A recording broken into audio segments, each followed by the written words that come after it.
Bonjour, je vais corriger l'exercice 23 du TD10. Cet exercice est relativement simple, à condition toutefois de bien préciser les notations.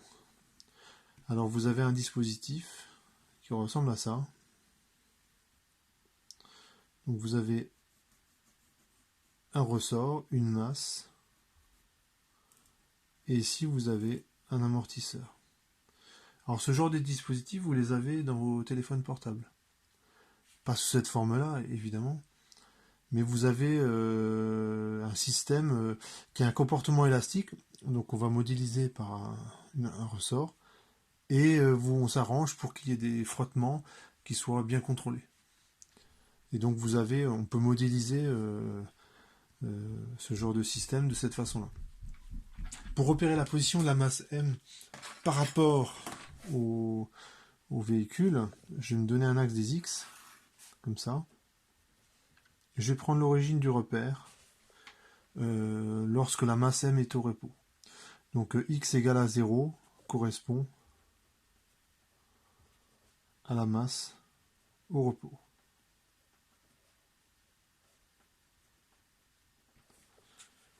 Voilà. J'ai besoin, mon véhicule, il se déplace.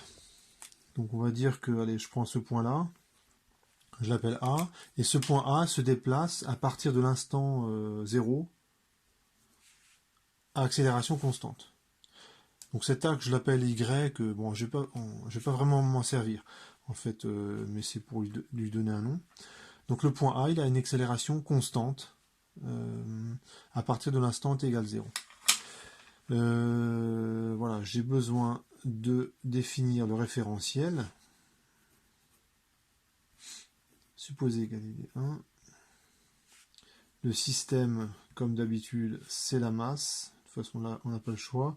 Le bilan des forces, vous avez le poids et la réaction du support. Alors, comme c'est, vu le schéma d'énoncé, elle s'annule. Donc, en fait, la réaction du support, elle sert juste à guider la masse. Vous avez la force de rappel du ressort. Donc, c'est moins K. La longueur du ressort, moins sa longueur à vide.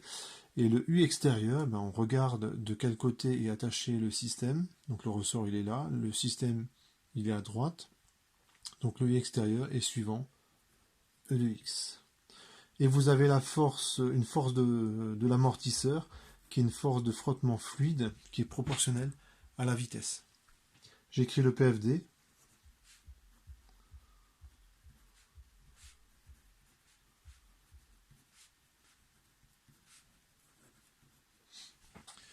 Je projette. Alors avant de l'écrire, c'est là qu'il faut faire attention.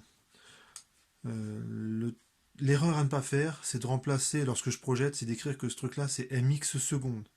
Alors, c'est pas vrai, parce que le référentiel du véhicule n'est pas un référentiel galiléen. Quand vous êtes dans un véhicule, vous savez que quand ça accélère ou que ça freine, vous avez des forces qui apparaissent. Lorsqu'on accélère brutalement, on est plaqué au siège. Lorsqu'on freine, on est plutôt projeté vers l'avant. On appelle ça des forces d'inertie. Et donc, si je veux appliquer mon principe fondamental de la dynamique dans un référentiel galiléen, il faut que je fasse bien attention. Je dois repérer la position de la masse dans un référentiel galiléen.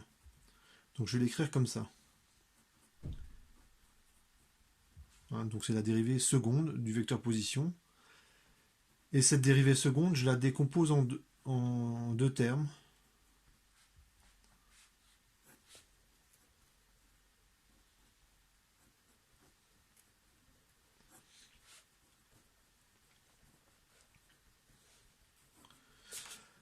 C'est l'accélération de A par rapport à O, plus l'accélération de M par rapport à A. Et ce terme-là, là, cette fois-ci, je vais projeter. D'après l'énoncé, c'est A0.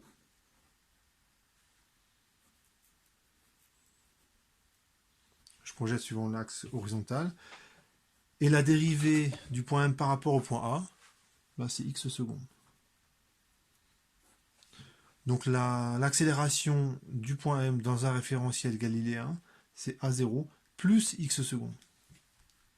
Je projette le poids et la réaction du support, ça fait 0. La force de rappel du ressort, c'est moins KL moins L0. Le E de X, il est suivant l'axe, il est dans le même sens que l'axe de projection, et moins H, X point. Alors il reste un point à écrire, c'est que vaut petit l. Et bien la longueur du ressort, ce n'est rien d'autre que L0 plus X. Il suffit de regarder ce que j'ai écrit là. Hein. Lorsque X égale à 0, la masse elle est au repos. Donc quand le système est immobile, la masse elle est en X égale à 0. Et bien dans ces mêmes conditions, la longueur du ressort, ben, c'est L0. C'est exactement le sens de cette égalité. Lorsque X égale à 0, la longueur du ressort c'est L0.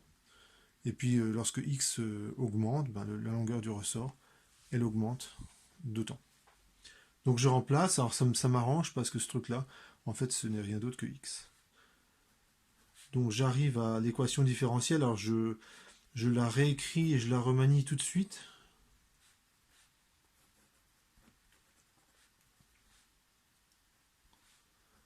Et en principe, il vous reste que ce terme-là.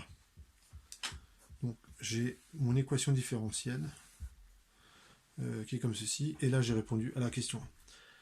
La question 2, ça va aller très vite, parce que l'équation c'est en second membre, quand je commence la résolution. Je ne vais même pas l'écrire, cette solution. Voilà, x1 de t. Pourquoi? Parce que je sais que quoi qu'il arrive, elle va tendre vers 0 au bout d'un temps, au bout d'un certain temps. Donc je mets lorsque t tend vers plus l'infini, mais on pourrait mettre en évidence un temps caractéristique, le temps 5% par exemple, où je peux considérer qu'au-delà, ce terme-là, il est négligeable. Donc moi j'ai juste besoin de savoir ça, c'est que la solution sans second membre, elle tend vers 0. La solution particulière, et ben c'est x égale m sur k fois 0. Donc elle est proportionnelle, et ici est un signe moins. Donc je vous laisse vérifier que ça marche. Donc la solution générale, c'est la somme des deux, et au bout d'un temps x de t, en fait c'est moins m sur k fois 0, plus x1 de t, qui a la bonne idée de tendre vers 0, lorsque t tend vers l'infini. Et à quoi pourrait bien servir un tel dispositif? Et ben en fait c'est rien d'autre qu'un accéléromètre. La déflexion du ressort de la masse par rapport à sa position d'équilibre est directement proportionnelle à l'accélération que subit le mobile. Donc en fait ce truc là, ce n'est rien d'autre qu'un accéléromètre. Et vous avez ça c'est ce que je vous disais au début, vous avez ça dans vos téléphones portables. Souvent vous avez même les trois axes X, Y, Z qui sont liés à votre téléphone, et c'est ce qui permet notamment de faire pivoter l'écran. Parce que vos téléphones, ce qui mesure tout le temps, c'est l'accélération de la pesanteur. Donc en fait, vous savez, donc votre portable, il sait toujours où est la verticale, et vous avez automatiquement une rotation de l'écran lorsque vous tournez votre portable. Voilà pour cet exercice.